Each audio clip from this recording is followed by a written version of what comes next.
Bismillahirrahmanirrahim. Assalamualaikum warahmatullahi wabarakatuh. Alhamdulillah. Alhamdulillah alladzi hadana li hadza wa ma kunna linahtadiya laula an hadana Allah.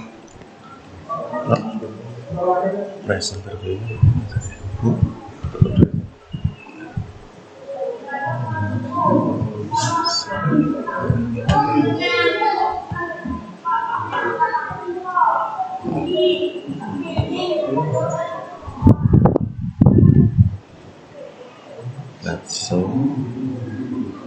oh ya sudah, Ustaz. Langsung.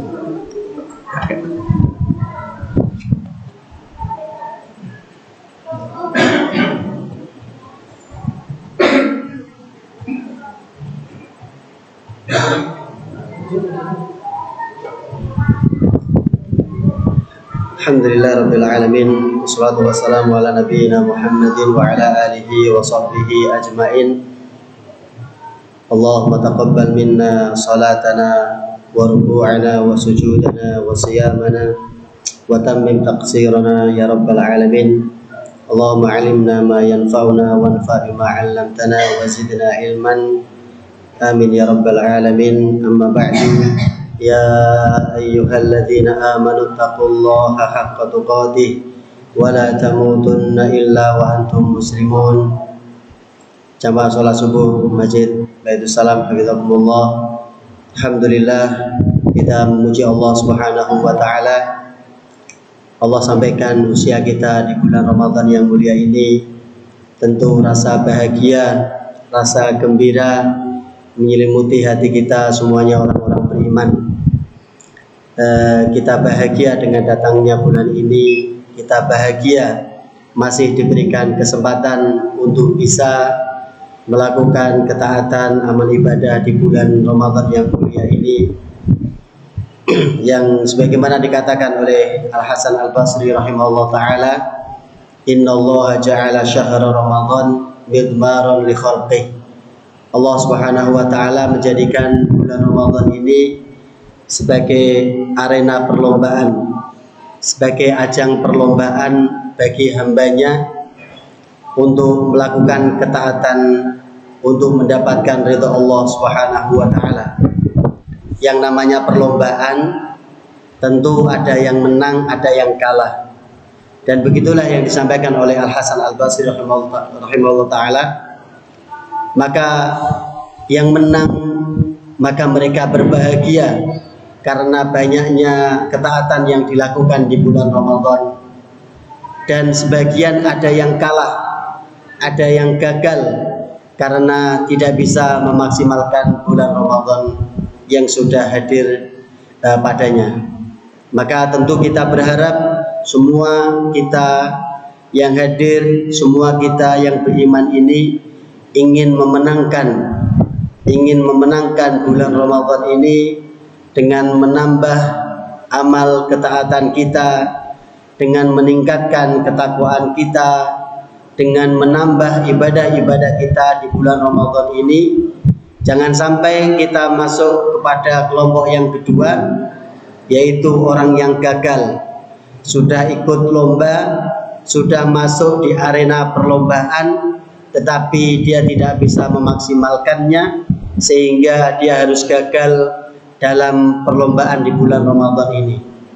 Tapi ada yang lebih ajaib lagi. Ada yang lebih ajaib dari dua kelompok tadi. Kelompok-kelompok pertama, mereka bahagia karena menang, mereka bahagia karena bisa memaksimalkan bulan Ramadan dengan ketakwaan. Kelompok yang kedua, meski kalah, tapi mereka masih melakukan amal kebaikan meskipun kalah. Tetapi yang lebih ajaib adalah orang yang kelompok ketiga.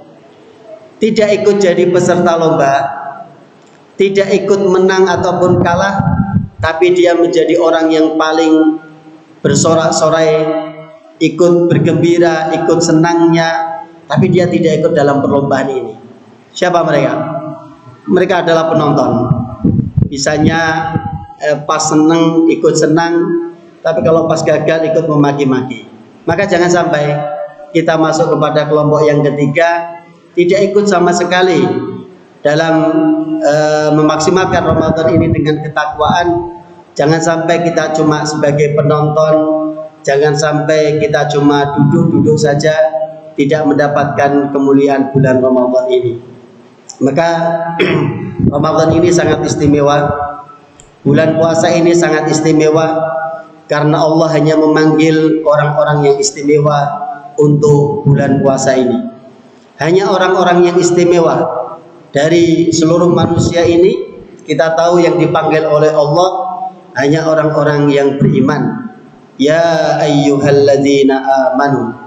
Dari seluruh panggilan yang ada di Al-Quran, kita tahu Allah kadang memanggil kita dengan sebutan manusia.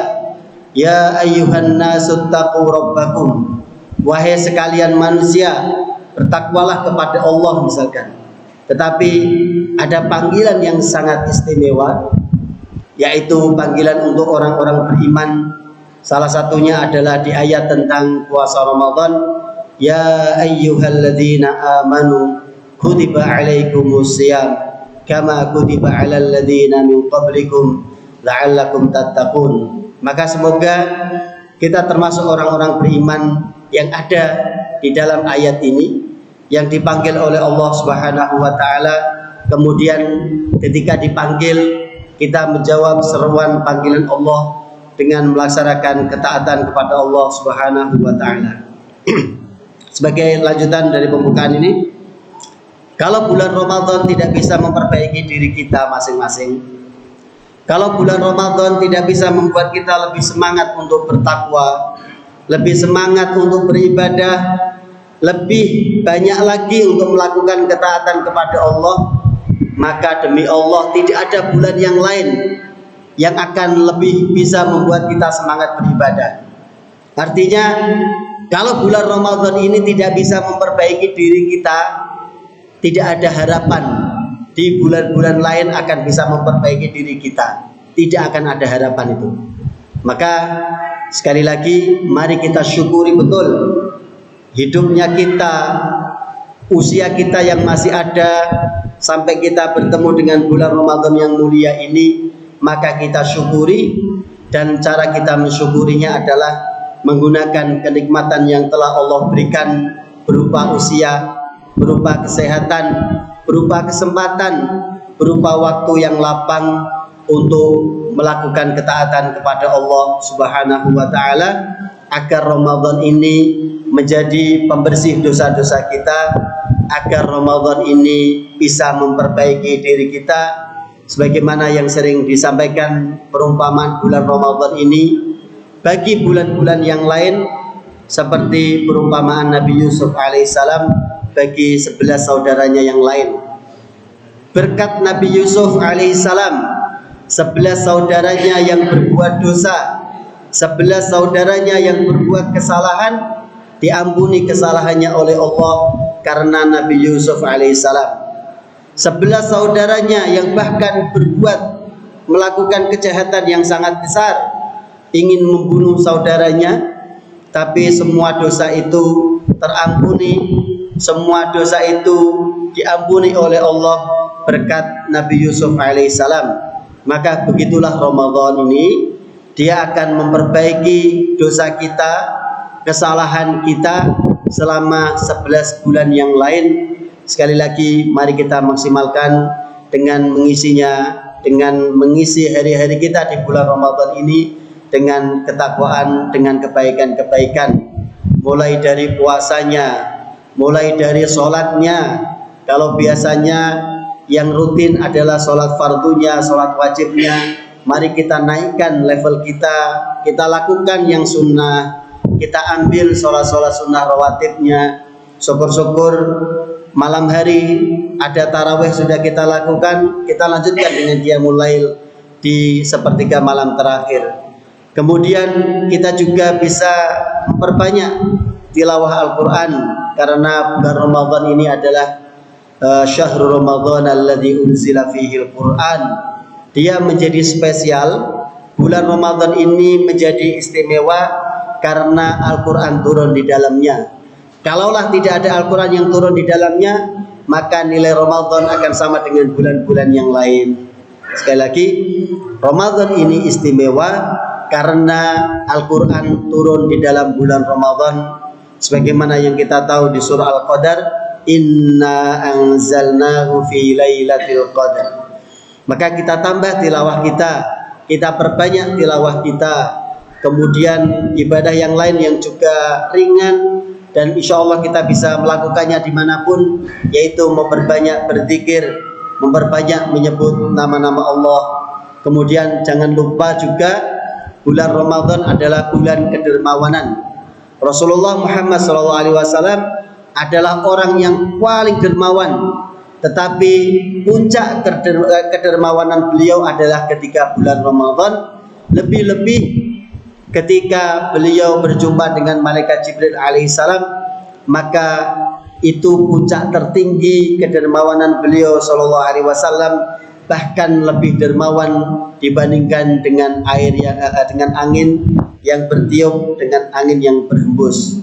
Maka itu sebagai pengingat untuk kita semuanya di hari pertama bulan Ramadan kita ini, agar kita memaksimalkannya dengan berbagai ketaatan. Semoga Allah Subhanahu wa taala memberikan taufik, pertolongan kepada kita semuanya untuk memaksimalkan Ramadan kita ini. Jangan sampai kita berpikir, nanti tahun depan masih ada Ramadan, tahun depannya lagi masih ada Ramadan. Ramadan akan tetap ada sampai batas waktu yang Allah tentukan. Masalahnya kita masih ada atau tidak. Ramadannya akan datang tahun depan insya Allah. Tahun depannya lagi juga Ramadannya akan datang insya Allah. Tapi siapa yang bisa menjamin tahun depan kita masih ada, tahun depannya lagi apalagi. Maka mumpung kita ada di bulan Ramadan ini, mari kita maksimalkan. Kita akan melanjutkan pembacaan ayat di surah Al-A'la yang sudah kita pelajari.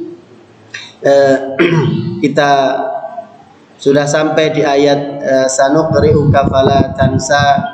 Allah Subhanahu wa taala berfirman kepada Nabi kita Rasulullah Muhammad sallallahu alaihi wasallam, sanuqri'uka, kami akan bacakan kepadamu wahai Muhammad Al-Quran ini, fala tansa, maka kamu tidak akan lupa lagi. Artinya Rasulullah tidak mungkin ada yang lupa dari Al-Quran. Dalam artian ada wahyu yang tidak disampaikan, tidak mungkin. Karena kita tahu Rasulullah punya sifat yang kita kenal dengan tabligh. Beliau adalah orang yang fatonah, yang cerdas, maka tidak mungkin ada ayat, ada wahyu yang beliau lupa untuk menyampaikannya, tidak mungkin. Tapi kalau lupa secara manusiawi itu mungkin, dan itu terjadi. Dan lupa yang terjadi pada diri Rasulullah Muhammad SAW di ayat ini juga sudah disampaikan. Fala tansa, maka kamu tidak akan lupa lagi wahai Muhammad. Ayatnya ditambahkan dengan illa masya Allah, kecuali kamu akan lupa atas kehendak Allah. Jadi kalau secara pribadi Rasulullah tidak boleh lupa untuk wahyu, berkaitan dengan wahyu, berkaitan dengan Al-Quran, Rasulullah tidak boleh lupa. Karena kalau Rasulullah lupa, ada wahyu yang beliau lupa, tidak menyampaikannya misalkan, maka Rasulullah akan disebut tidak amanah. Dan itu mustahil ada pada diri Rasulullah SAW. Maka lupa itu, lupa berkaitan dengan wahyu, tidak boleh ada dalam diri Rasulullah SAW. Tapi kalau lupa secara manusiawi, maka boleh ada. Misalnya kita sudah pernah menyampaikan kemarin, Rasulullah sholat asar, kalau tidak salah, beliau baru dapat 2 rakaat, beliau salam. Kemudian beliau pulang ke rumahnya, dikejar oleh seorang sahabat, ya Rasulullah, engkau sholatnya baru 2 rakaat. Maka kemudian Rasulullah bertanya kepada sahabat yang lain, apakah benar? Iya benar wahai Rasulullah. Maka kemudian beliau menyempurnakan 2 rakaat yang beliau lupa, menggenapkan 4 rakaatnya. Jadi kalau lupa yang seperti itu manusiawi. Tapi kalau lupa dalam menyampaikan wahyu, maka tidak boleh dan tidak mungkin. Adapun lupa seperti tadi, itu bagian dari anugerah yang Allah Subhanahu wa taala berikan sebagai pembelajaran untuk kita bahwa kita manusia juga sering lupa. Kita manusia juga banyak lupa. Maka ketika lupa, apa yang harus dilakukan? Rasulullah Muhammad SAW langsung yang dijadikan contohnya. Bagaimana ketika beliau sholat, kemudian lupa jumlah rakaatnya, bahkan lupa membaca ayat atau salah membaca ayat juga pernah.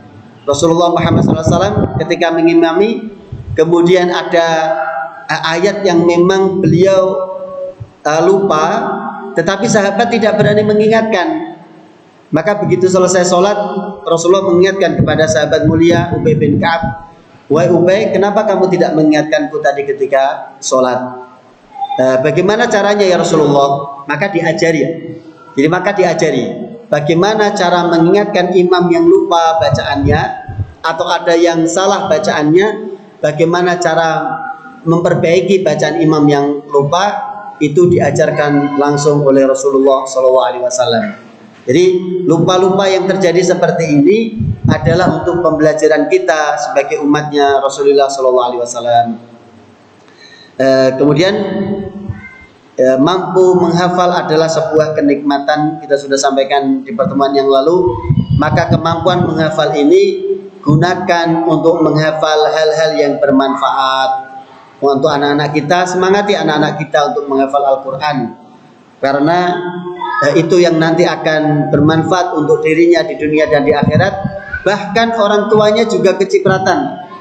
Orang tuanya bisa jadi tidak punya hafalan banyak, atau bahkan bacaan Al-Qurannya belum lancar, tapi kalau dia bisa mendorong anaknya, menyemangati anaknya untuk menghafal Al-Quran, maka orang tua yang seperti ini akan kecipratan kebaikan dari anaknya yang menghafal Al-Quran.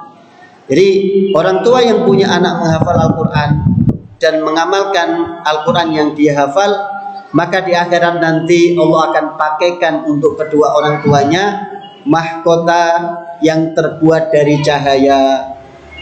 Kalau orang tuanya pakai mahkota dari cahaya, apa mungkin orang tuanya di neraka? Kan tidak mungkin. Kan tidak mungkin.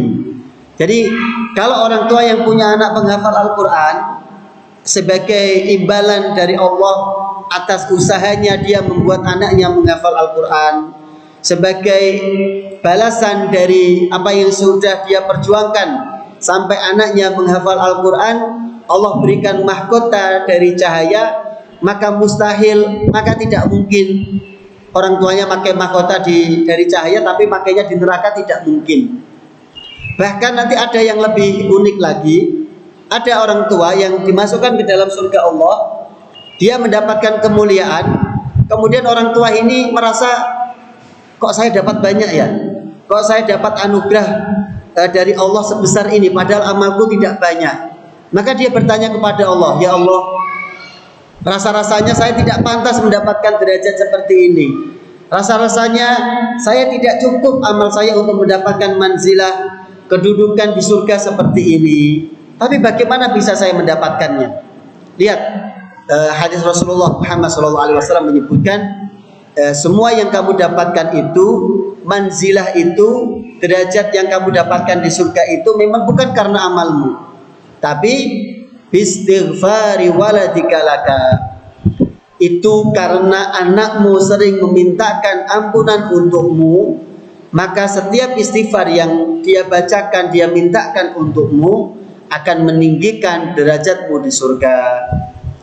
Jadi ada nanti di surga yang orang tua yang dia merasa heran, kok saya bisa dapat tempat semulia ini, padahal amal saya dulu tidak banyak, padahal kebaikan yang saya lakukan dulu tidak seberapa, kenapa saya mendapatkan kemuliaan ini? Sampai-sampai saking herannya dia bertanya kepada Allah, mengapa saya bisa dapat seperti ini ya Allah? Maka dijawab, itu semua karena kamu berhasil mendidik anakmu dengan baik, sampai anakmu faham agama, sampai anakmu menghafal Al-Quran. Maka anak yang soleh, anak yang faham agama ini, maka pasti dia akan memberikan kebaikan untuk orang tuanya di akhirat nanti.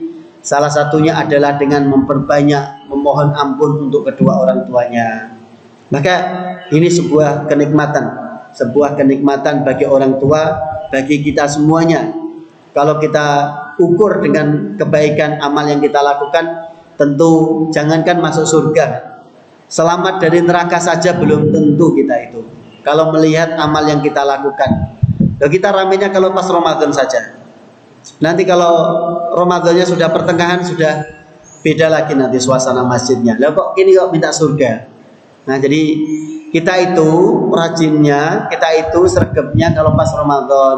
Ramadannya saja tidak sebulan full, diambil yang enak-enaknya saja. Yang depan-depan biar kelihatan. Nanti begitu mundur sudah tidak kelihatan lagi. Apalagi menjelang mudik nanti, Masya Allah, isinya cuma takmir sama muadzin nanti masjidnya. Jadi rasa-rasanya kita tidak akan pede, tidak pantas kita nanti minta surga Allah Subhanahu wa Ta'ala. Tetapi tadi, mari kita ambil amal yang nilai pahalanya besar di sisi Allah Subhanahu wa Ta'ala, yaitu kita semangati anak kita yang pintar-pintar itu, anak kita yang cerdas-cerdas itu, semangati mereka untuk dekat dengan agama, semangati mereka untuk belajar agama dengan serius. Rugi Pak, rugi kalau punya anak yang cerdas cuma diarahkan kepada ilmu dunia. Iya, kalau nanti dia besar bermanfaat untuk orang tuanya. Kita sudah banyak melihat orang-orang di sekitar kita, anaknya Masya Allah cerdas, pintar, gelar akademiknya panjang, tapi lihat kepada orang tuanya, jangankan berbakti, lihat orang tuanya saja kadang merasa malu, merasa tidak senang, jangankan memuliakan. Maka pilih anak kita untuk jadi anak yang soleh dan solehah, itu yang nanti akan bermanfaat untuk kita di dunia dan di akhirat nanti. Kemudian kita sudah sampaikan, menghafal itu adalah bagian dari cara Allah menjaga kemurnian Al-Quran ini. Maka para penghafal Al-Quran, mereka adalah orang-orang yang dipilih secara langsung oleh Allah untuk menjaga wahyu Allah, untuk menjaga Al-Quran. Buktinya banyak orang pintar, banyak orang cerdas, tapi belum tentu yang pintar cerdas ini bisa menghafalkan Al-Quran sampai tuntas 30 juz. Kenapa? Karena bisa jadi dia tidak dipilih oleh Allah. Karena bisa jadi dia bukan termasuk orang-orang pilihan di sisi Allah Subhanahu wa Ta'ala. Agar tidak lupa, maka sanukri'uka, kami akan terus membacakan kepadamu wahai Muhammad sehingga kamu tidak lupa. Cara menyampaikan wahyu malaikat Jibril kepada Rasulullah SAW, pertama, malaikat Jibril membacakan berulang-ulang wahyu itu kepada Rasulullah, mentalkinkan, mendiktekan wahyu itu kepada Rasulullah SAW sampai Rasulullah bisa hafal dan melekat hafalannya di sisi Rasulullah SAW. Maka ini juga bisa kita lakukan kepada anak-anak kita. Dulu misalkan, kalau dulu saya merasakan, saya hafal doa mau tidur itu bukan di kelas biasanya, tapi ketika tidur waktu masih anak-anak bareng orang tua kita hampir setiap malam mentalkinkan doa mau tidur. Maka secara tidak langsung, karena sering dibacakan terus, justru itu yang paling kita hafal, itu yang paling kita ingat, dan itu menjadi kenangan yang sangat indah kita terhadap orang tua kita dulu. Sambil tiduran mereka mentalkinkan doa akan tidur, doa mau tidur kepada kita sampai kita hafal sampai hari ini. Maka begitu cara kita menghafalkan atau membuat anak kita hafal. Kita bacakan terus menerus. Bisa jadi ayatnya, bisa jadi doa-doanya tidak panjang.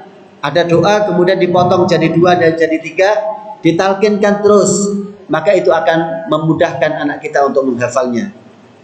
Cara yang kedua adalah sebagaimana firman Allah Subhanahu wa Ta'ala, alam nashrah laka sadrak.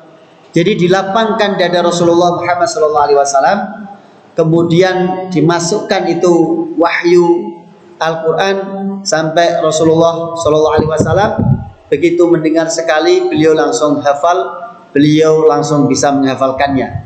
Dan kemampuan mendengar sekali kemudian hafal itu tidak hanya dimiliki oleh Rasulullah SAW.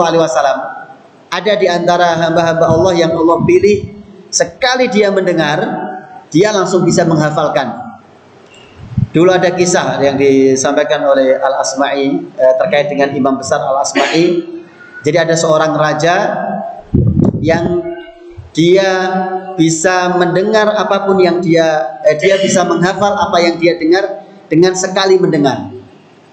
Artinya dia mendengar apa gitu sekali, maka dia akan langsung hafal. Bukan hanya itu, raja ini punya anak yang anaknya ini kalau mendengar 2 kali maka dia akan hafal. Mendengar 2 kali, diulang 2 kali, maka dia akan langsung hafal. Dan dia juga punya budak, kalau mendengar 3 kali maka dia akan hafal. Nah, justru kemampuan atau anugerah yang Allah Ta'ala berikan ini, mampu menghafal dengan cepat ini, dia gunakan untuk menyengsarakan orang lain.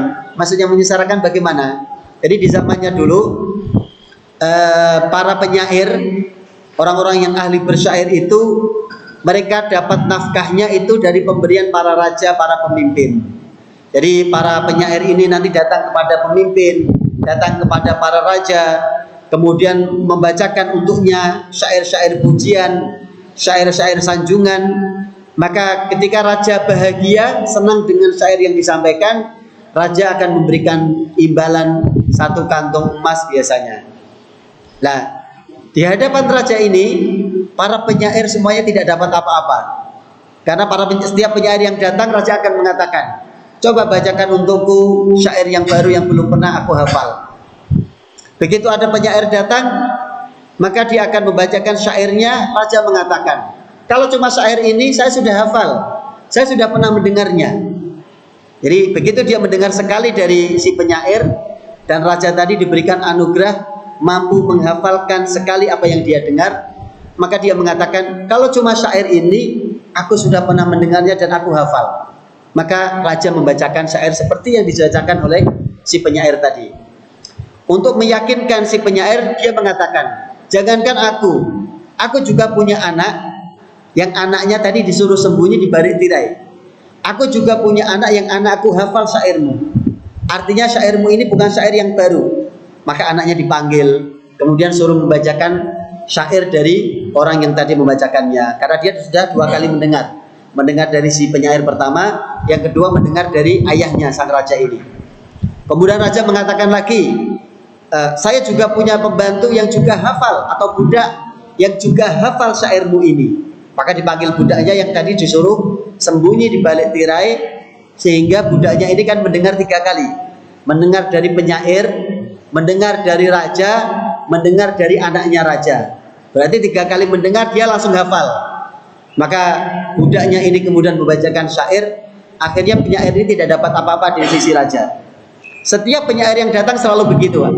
Setiap penyair yang datang selalu begitu.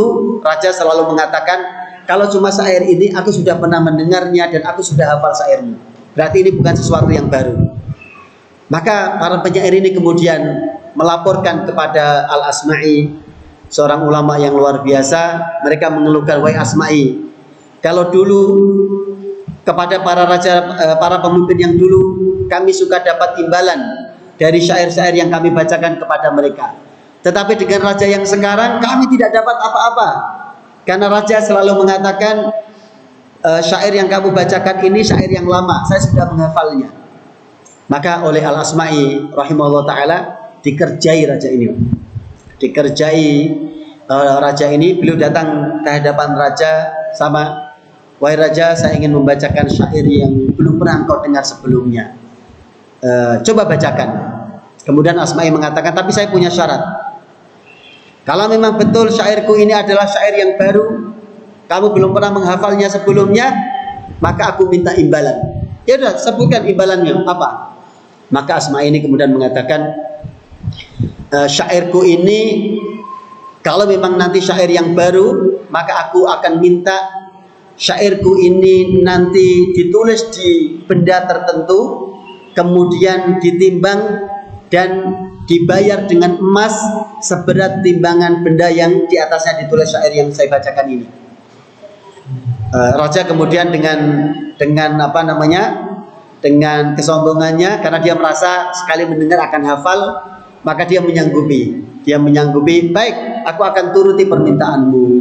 Kalau memang syairmu adalah syair yang belum pernah aku dengar, belum pernah aku hafal, maka silahkan tulis dimanapun, silahkan ditimbang, maka aku akan ganti dengan emas seberat timbangan itu.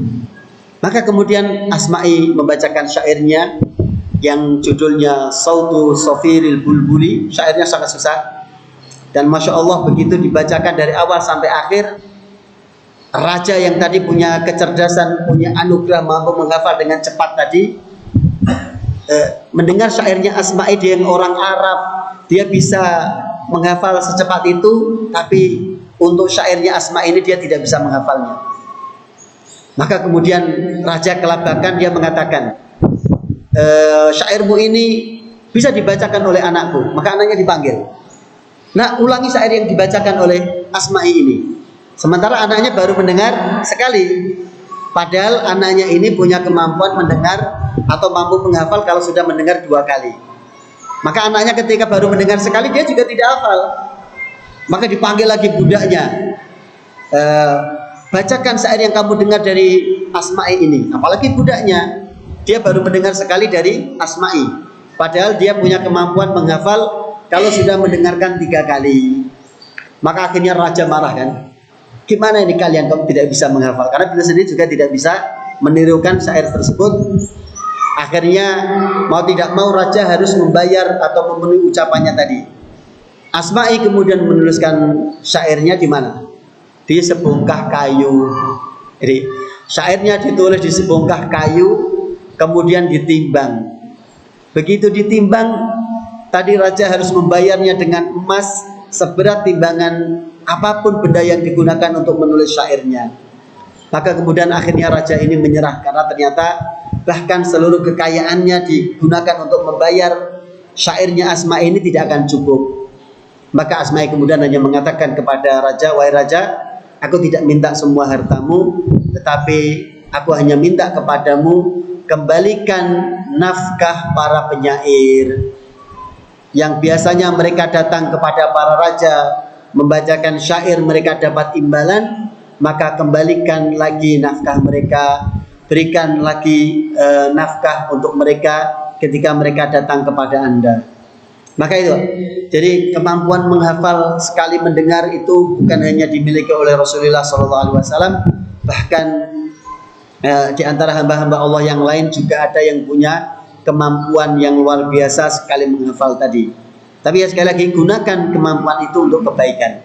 Yang terakhir, yang ketiga, cara malaikat Jibril menyampaikan wahyu kepada Rasulullah SAW adalah dengan beliau banyak menyebut nama Allah dulu, banyak berzikir dulu, baru nanti ilmu Allah akan dimasukkan ke dalam hati Rasulullah SAW. Maka ajari anak kita yang sedang menghafal Al-Quran untuk memperbanyak minta tolong kepada Allah. Jangan hanya bersandar kepada kemampuannya, jangan hanya bersandar kepada kecerdasannya, karena yang memberikan ilmu adalah Allah, yang punya ilmu adalah Allah Subhanahu wa ta'ala. Ini mungkin yang bisa disampaikan. Insyaallah di ayat setelahnya nanti kita akan coba sampaikan tentang bahwa lupa itu sebagian dari anugerah, bahwa lupa itu kadang menjadi hadiah dari Allah Subhanahu wa ta'ala untuk kita semuanya, untuk memudahkan kita, untuk memberikan jalan keluar untuk kita semuanya. Insyaallah kita akan sampaikan di pertemuan yang lain. Wallahu ta'ala alam bisawab. Semoga ada manfaatnya. Kita tutup sama-sama dengan baca doa kafaratul majlis. Alhamdulillah. Subhanakallahumma bihamdika asyhadu an la ilaha illa anta astaghfiruka wa atubu ilaik. Alhamdulillahirabbil alamin. Assalamualaikum warahmatullahi wabarakatuh.